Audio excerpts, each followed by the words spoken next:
Everybody, thank you so much for tuning into Chic on the Cheap.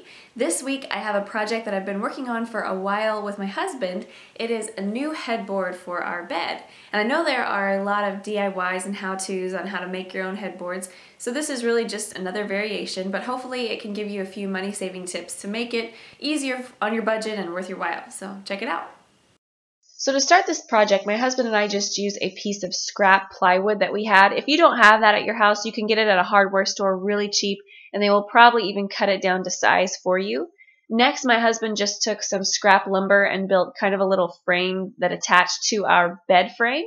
And here's the fun part that will save you a little bit of money. I needed to put batting all over this board to make it a cushiony headboard, but batting can be expensive, especially thick kind and in large quantities. So instead, I went to Goodwill in the linens department and I bought a bunch of old crib liners. And I bleached them, and then I just trimmed them down to size and with a staple gun stapled them into place on the back of the headboard. And this gave me my batting for less than $10 on the back of my headboard.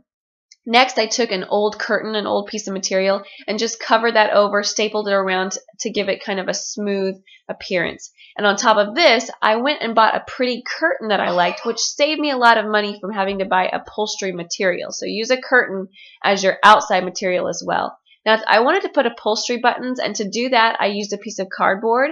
I traced the shape of a quarter, and I cut out however many buttons I wanted. Then I used a scrap from my final curtain and covered those buttons with a little bit of the material from that curtain using hot glue. And when you're done, you get some faux upholstery buttons that are a lot cheaper and easy to make.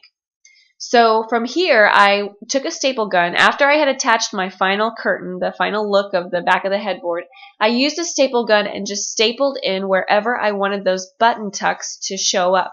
And I used 3 or 4 staples in each place to hold it where I wanted it.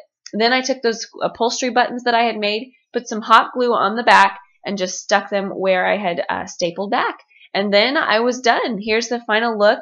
And really, I think this cost me probably less than $40 to do this whole project.